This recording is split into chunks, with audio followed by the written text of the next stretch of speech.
नाज़रीन गिरामी, आप 1939 की दुनिया को देखें। बरतानिया उस वक्त दुनिया की वाहिद सुपर पावर था।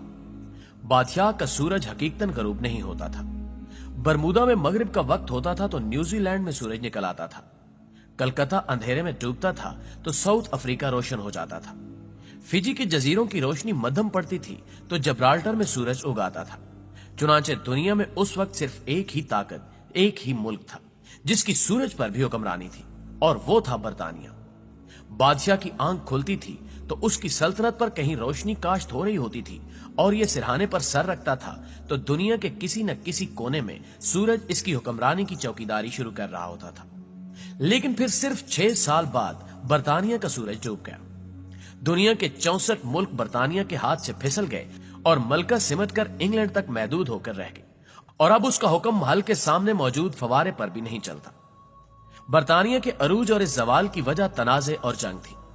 बरतानिया ताकत के ज़ौम में अपनी तमाम कॉलोनियों के तनाजों में उलझ गया था और इसने आखिर में आलमी जंग छेड़ दी थी। यह जर्मनी पर पल पड़ा था। जर्मनी बरतानिया के मुकाबले में च्यूंटी था। हाथी च्यूंटी से लड़ पड़ा। च्यूंटी का कुछ नहीं गया, लेकिन हाथी का बेड़ा गर्क हो गया। दूसरी जंग अजीम के आखिर में कुर्रे अर्ज पर 5 करोड़ लाशें और जख्मी पड़े थे और आधी दुनिया मलबे का ढेर थी। ये जंग जापान और जर्मनी हार गए, लेकिन बरतानिया भी इसके बाद बरतानिया नहीं रहा। बादशाह का राज सिमटा और हर मुल्क में अपना अपना सूरज तलू होने लगा। यहां तक कि आज इंग्लैंड में भी आधा साल सूरज नहीं निकलता और लोग दोपहर के वक्त भी रास्ता टटोल टटोल कर घर से दफ्तर और दफ्तर से घर आते हैं। तनाजे और जंगें ये होती हैं। ये बरतानिया जैसी ताकतों को भी निगल जाती हैं। मोअज़्ज़िज़ दोस्तों, आप अब एक और दूसरी हकीकत भी मुलाहिजा कीजिए। पाकिस्तान 2 थे। एक पाकिस्तान 1971 तक था और दूसरा 1972 में पैदा हुआ था। हम 1971 तक आबादी के लिहाज से दुनिया का सबसे बड़ा इस्लामी मुल्क थे। हम उस वक्त तेजी से तरक्की करने वाले मुल्कों में भी शामिल थे। दुनिया का सबसे बड़ा नहरी निजाम पाकिस्तान में था। पाकिस्तान रेलवे दुनिया की बेहतरीन रेलवेज में शामिल थी। हमारे वापडा को वर्ल्ड बैंक रियासत की गारंटी के बगैर कर्ज दे देता था। मंगला डैम के लिए इंटरनेशनल बिड हुई थी और दुनिया की 3 बड़ी कंपनियों ने कंसोर्शियम बनाकर यह बिड जीती थी। हार्वर्ड यूनिवर्सिटी के इंजीनियरिंग कॉलेज के तालिब इल्मों का पूरा बैच मंगला आकर हमारे आबी मंसूबों पर तहकीक करता था। हमारी पीआईए दुनिया भर की एयरलाइंस को ट्रेनिंग देती थी। अरब मुल्क अपने तालिब इल्मों को पढ़ने के लिए पाकिस्तान भिजवाते थे। हमारी यूनिवर्सिटियों और कॉलेजों में गैर मुल्की तालिब इल्मों के लिए कोटा भी होता था और उनके लिए अलग हॉस्टल भी। पाकिस्तान दुनिया की बड़ी सियाहती मंजिलों में भी शामिल था। हम दूसरी और तीसरी दुनिया के फौजियों को ट्रेनिंग भी देते थे और कोरिया, मलेशिया, थाईलैंड और मशरकी यूरोप के मुल्क हमारे मुआशी मंसूबों की कॉपी भी करते थे। हमारी एक्सपोर्ट्स भी इंपोर्ट से ज्यादा थी और हमारे कर्जे भी न होने के बराबर थे। लिहाजा हम उस वक्त भारत को भी आंखें दिखा लेते थे और अक़वाम मुत्तहिदा और यूरोपीय यूनियन में भी धड़ल्ले से बात करते थे। पाकिस्तान के अंदर भी सूरत हाल मुख्तलिफ थी। बंगाली हमसे ज्यादा पढ़े लिखे, समझदार, मुहज्जब और आजिज थे। ये उड़ते हुए भी अपने कदम जमीन से चिपकाए रखते थे। ये पार्लियामेंट में भी ज्यादा थे और ब्यूरोक्रेसी और बिजनेस में भी।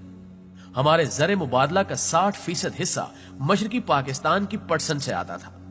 हमारी पुलिस और ब्यूरोक्रेसी के ट्रेनर्स बंगाली थे और हमारे ज्यादातर ट्रेनिंग सेंटर्स भी आज के बांग्लादेश में थे।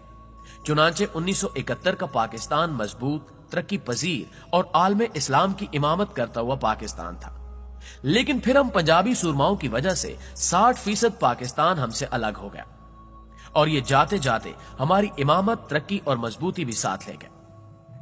वो पाकिस्तान 1971 में छोटा हो गया, लेकिन हमारी 25 साल की क्रेडिबिलिटी भी मौजूद थी। हमने अगले 25 साल इस क्रेडिबिलिटी पर गुजार लिए। हमें इस दौरान अफगान वार के जरिए इमदाद और अपना एटमी प्रोग्राम मुकम्मल करने का मौका भी मिल गया। लेकिन पाकिस्तान पर क्योंकि पंजाबी अशराफिया काबिज हो चुकी थी और हम पंजाबियों में इदारे बनाने और चलाने की सलाहियत कम होती है, लिहाजा हमने अगले 25 वर्षों में हर इदारे को तबाह करके रख दिया। दुनिया की दूसरी बड़ी स्टील मिल हो, पीआईए जैसा इदारा हो, वापडा हो जो कभी मुल्क की साउंड गारंटी होता था, रेलवे हो, दुनिया का सबसे बड़ा नहरी निजाम हो, डैम हो या फिर तालीमी इदारे हो, हमने तमाम इदारों का जनाजा निकाल दिया। फौज 1977 के मार्शल लॉ और अफगान वार की वजह से दूसरे तमाम इदारों से मजबूत हो गई और इसे ये मजबूती बरकरार रखने के लिए अब अपनी मर्जी के सियासतदान दरकार थे। लिहाजा ये नई सियासी क्यादत के नाम पर कमजोर, नालायक, अनपढ़ और करप्ट लोगों को सियासत में ले आई और ये नई सियासी क्यादत बाद अज़ां अपने इक्तिदार के दवाम के लिए अपनी मर्जी के सिलेक्टर्स लाने लगी और ये दोनों मुल्क मिलकर अदलिया को सिलेक्ट करने लगे। अदलिया ने अपनी सपोर्ट के लिए मर्जी की बार्स बनाना शुरू कर दी और वकला के धड़े बिजनेसमैनों, सियासी जमातों और मजहबी तंजीमों की पुष्टपनाही करने लगे और यूं मुल्क में धौंस, धांधली और खरीदो फरोख्त का सिलसिला शुरू हो गया। इस सारी कंफ्यूजन और क्यास के दौरान दो नए पावर सेंटर्स ने भी जन्म लिया। पहली ताकत मजहबी तंजीमें थीं और दूसरा मीडिया था। ये भी मैदान में कूद पड़े और रही सही कसर भी पूरी हो गई। इस सारे खेल के दौरान दो बुनियादी इदारे कत्ल हो गए। पहला इदारा ब्यूरोक्रेसी था, यह मुकम्मल तौर पर खत्म हो गई। आप आज महकमा सेहत से लेकर टैक्स कलेक्शन तक सारे सरकारी इदारे देख लें, आपको एक भी इदारा काम करता दिखाई नहीं देगा।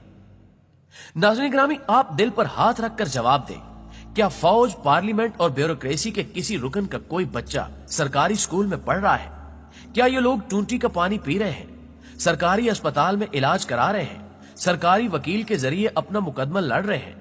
क्या ये राइफल बरदार गार्ड के बगैर रात के वक्त अपने सरकारी घर में सो सकते हैं? और क्या ये सरकारी इदवायात खा रहे हैं? जी नहीं। क्या इसका मतलब ये नहीं कि हमारा सारा सरकारी और रियासती निजाम दम तोड़ चुका है? हम ज़रई मुल्क होने के बावजूद अपनी जरूरत की गंदम भी नहीं उगा पा रहे। हमसे चीनी, पेट्रोल और इदवायात भी कंट्रोल नहीं हो रही और हम कोरोना की SOPs पर भी अमल दरामद के काबिल नहीं है। रियासत की हालत यह है कि ये फैजाबाद का धरना खत्म कराने के लिए भी मुजाहिरीन की तमाम शराइत मानने के लिए तैयार हो जाती है। गोया हम एक ऐसा मुल्क बन चुके हैं जिसमें सिफारतकारी के फैसले भी धरनों के जरिए हो रहे हैं। मुअज़्ज़िज़ दोस्तों, आप आज अदालतों में चले जाएं, मुकदमों का अंबार है और जजेस मौजूद नहीं है। अस्पतालों का दौरा कर लें, सड़क से ऑपरेशन थिएटर तक मरीज ही मरीज है। तालीमी इदारे डिग्रियों की प्रिंटिंग प्रेस बन चुके हैं। ऐवान सदर और वज़ीर-ए-आज़म हाउस में भी साफ पानी और खालिश दूध नहीं मिलता। पाकिस्तान हेपेटाइटिस C में दुनिया में दूसरे नंबर पर है। 52% आबादी ब्लड प्रेशर की मरीज है।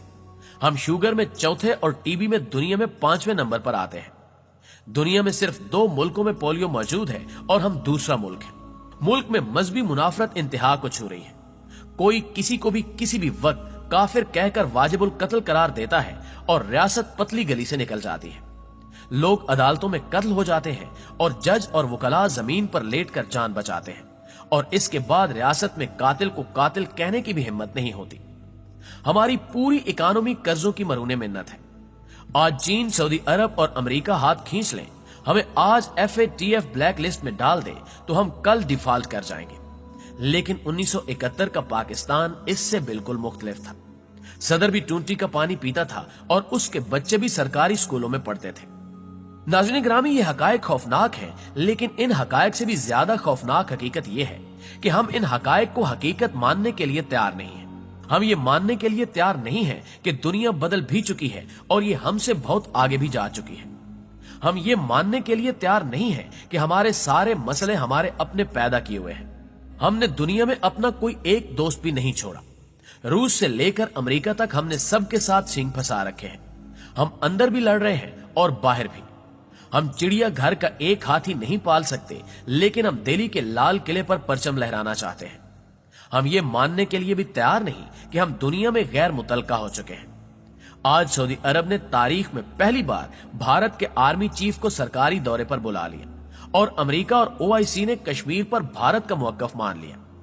हम ये मानने के लिए भी तैयार नहीं है कि बांग्लादेश भी हमसे आगे निकल चुका है।